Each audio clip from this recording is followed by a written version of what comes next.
quite boring, and I don't really like what you're wearing. I'm not gonna date you. Next, being judged in a split second hurts, doesn't it? And I'm so sorry for putting you through that. Good afternoon. We are the team behind Lync. So, what this kind sir just experienced may seem shocking in real life, but this is what millions of dating app users are doing every single day, judging others solely based on their appearance. And this is where the problem lies. 79% of people seek long-term relationships online, yet today's superficial and image-centric dating apps fail to address this need. In fact, in this vulnerable space, users are 2 or 3 times more prone to psychological distress and depression. In Singapore, this is what users feel about dating apps. We aim to change this narrative. So we asked ourselves, how can we create an environment that is psychologically safe and inclusive and also protects our mental health while dating online? And this is where Lync, our revamped dating app, comes in. So we want users to feel safe in a space where they can be who they are without being harshly judged. So we designed every single feature of Lync to effectively prioritize your mental health when dating online. Let us walk through the journey of a user of Lync. First, you would complete an introspective personality test and then view your most compatible matches. And notice this cute bear over here? That's not a placeholder. It's intentionally designed to hide your images initially, helping users to focus on their personalities rather than appearances. Now, when you begin chatting with a match, you can send question prompts that are designed to provoke deeper conversations and meaningful interactions. At the same time, after a week of chatting, you will then unlock a milestone whereby you can reveal your images and bring your connection to the physical world by going on Lync dates. We aim to collaborate with commercial partners to bring date packages to users for more meaningful date activities. At the same time, we emphasize on collaborating and synergizing with other socially focused businesses to be able to spread mutual awareness on our cause. Today, 75% or more than that actually of young adults are single, and it's increasing yearly.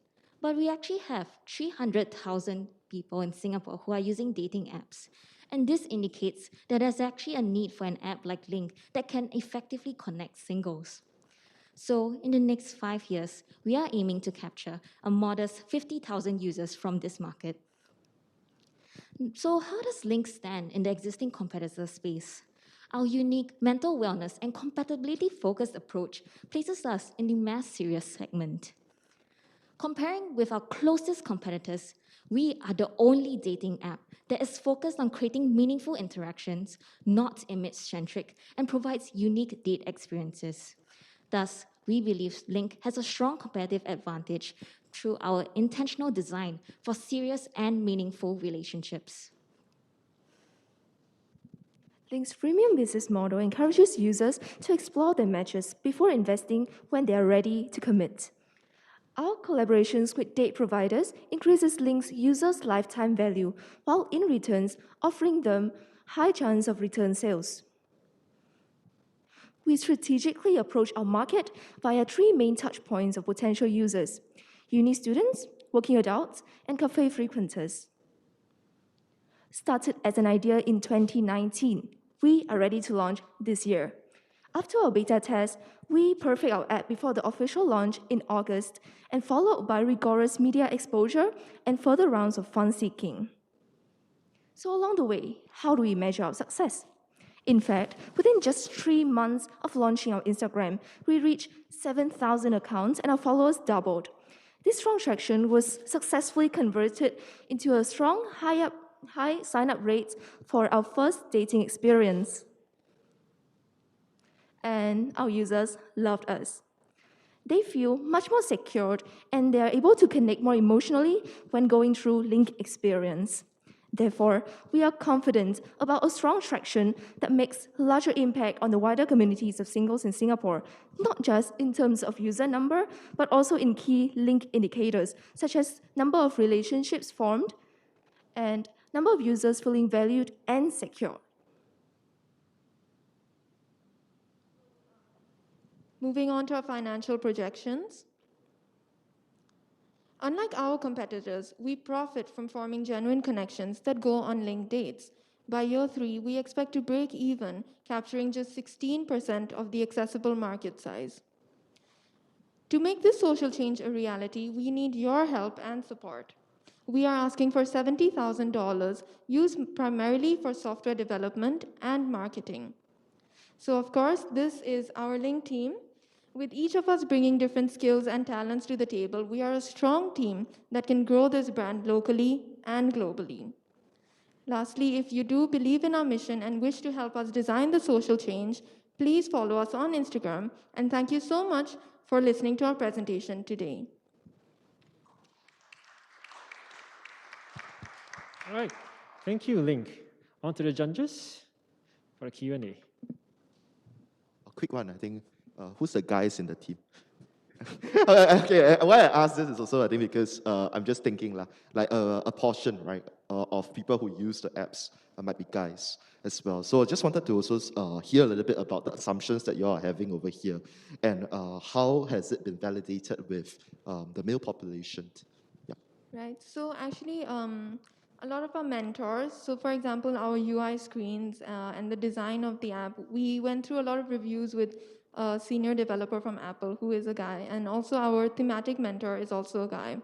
And also the Lync experience that we launched, we saw a lot of male signups as well, which helps us to validate and our app, and also we're able to get feedback through the current timeline that we are on.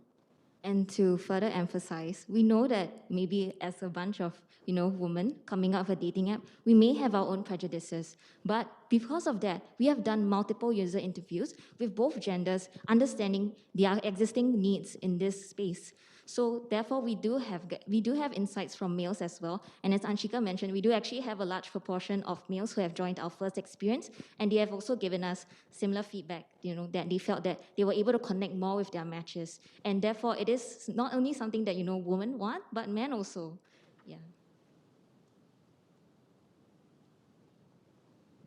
A very interesting concept. I think the very fact that, and I am the women among the male judges, right? I think the very fact that you thought of emotional connection first, you were already championing a woman's cause in any relationship. And I think that is very interesting.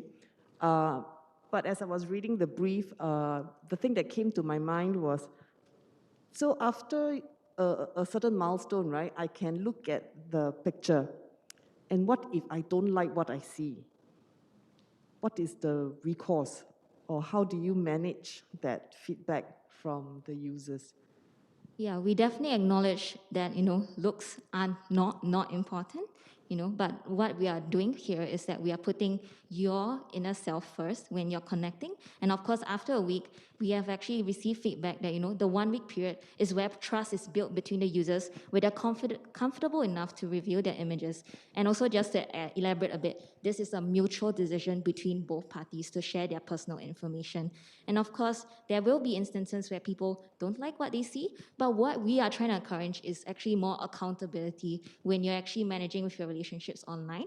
Because what the current competitors are doing is that there's not really much accountability needed. A lot of times, you have heard a term of ghosting, whereby people actually just don't reply because they're not interested in you anymore. And we feel that that is actually also another area where a lot of trauma comes when you start to doubt yourself, like, am I really not worthy enough for you even to tell me that, oh, I'm sorry, I don't think I want to continue talking to you. So that's really the difference we're trying to make.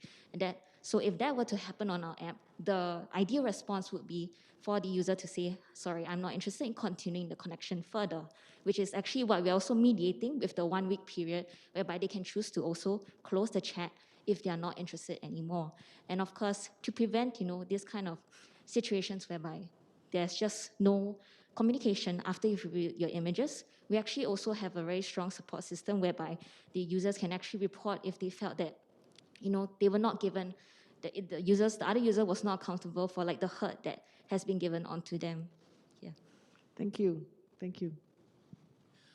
Well, interesting idea, and I'm sometimes do not really think that when it comes to mental health, I would think to go to a dating app to get help or things like that. So how do you try to address that?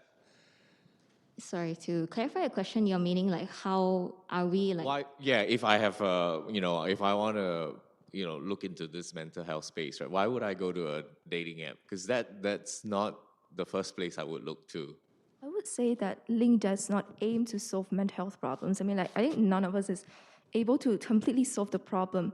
But, like our closest relationships, think about it, it has a really big impact on our mental health. And the way we find them is also important because, the first impression is very important. You go on a dating app and you get ghosted, that affects your mental health as well. So what we want to change is not the user's mental health, but to create a safe space so that users feel that they are appreciated and they're confident to find, like to open up, to be emotional, and to find matches. Yes. And to clarify on what Hoji said, I think what we're trying to say is that we are not a mental health services provider. What we are actually doing is that we are redesigning an everyday application to incorporate an emphasis on mental health.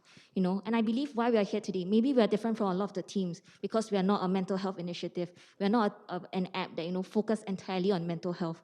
But I don't think that it has to be this way because a lot of the mental health problems are actually created from everyday apps that we use. So why try and create a third thing to solve the problem when you can solve the thing that you're using every day itself that is affecting your own mental health? And that's actually what we're trying to do. To fix the direct thing that you're interacting with, the dating apps themselves, by being a dating app ourselves that focuses on mental health.